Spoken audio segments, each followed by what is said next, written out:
Hey guys, welcome to the Gospel Centered Group Training.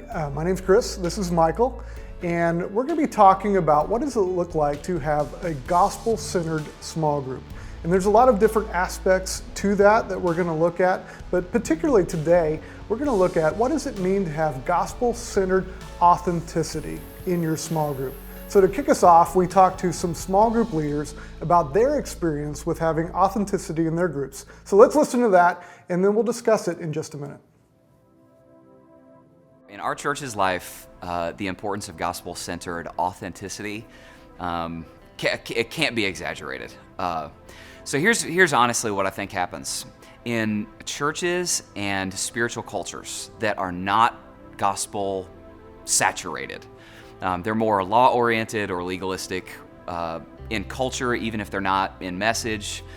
What ends up happening is people just go into hiding. They're not any less sinful. In some ways, they're probably more so. But what they do is they become masters at pretending and performing.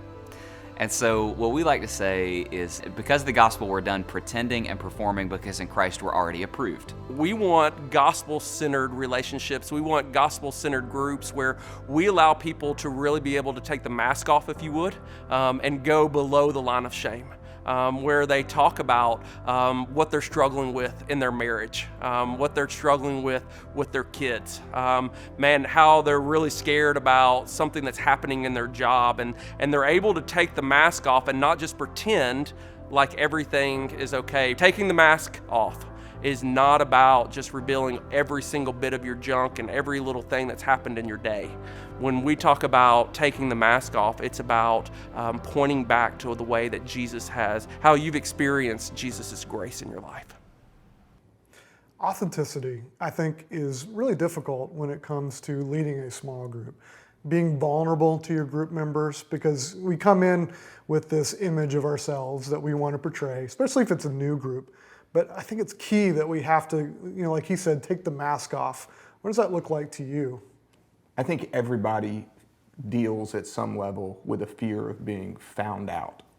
And found out means different things to different people. It doesn't necessarily mean you have some secret sin, but it means that in our walking around daily lives, we all deal with the insecurity of wondering, when is the moment when the people that I'm interacting with suddenly figure out that I'm actually not that clever, or I'm actually not that smart. I'm going to get found out. Yeah, but I'm going to be found out of something. So authenticity means understanding that it's a good and right thing to be found out. It's, you drop the persona of what people think you are or perceive you to be, and you own who you really are. In this case, you're able to own your sin because Jesus has already owned your sin, right?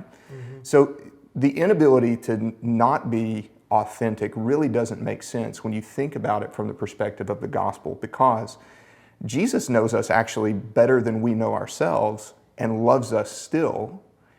And if that is true, then that's the motivation that we find to be really authentic with other people. You ask, what does it look like? I think it looks different for different people. I appreciate that in the interview we heard that it doesn't necessarily mean that you come and just sort of empty your moral garbage can on the table every time. It doesn't mean that. There's a level of responsibility, especially as a leader, that you have. But I think that the best and most sure way to inspire authenticity in your group is to lead in authenticity as a leader. So practically what it means, I think, is being the first one to take the risk of actually disclosing something about yourself. And more times than not, it's just a sit back and watch what happens after you do that as a leader. I think that's key, going first, but obviously, like Chris talked about, not just dumping everything at one time, but being vulnerable enough to say, you know what, I'm messed up too, and let's talk about that a little bit. I think there's other ways that you manage that from happening, or manage that in an appropriate way. So I think you pick and choose the moments as a leader when that happens. When you're praying for one another, this is a great time for that to happen. So another practical thing that you can do as a leader is, when you ask people to pray for you, don't be general in the way that you ask, but be very specific in the way that you ask.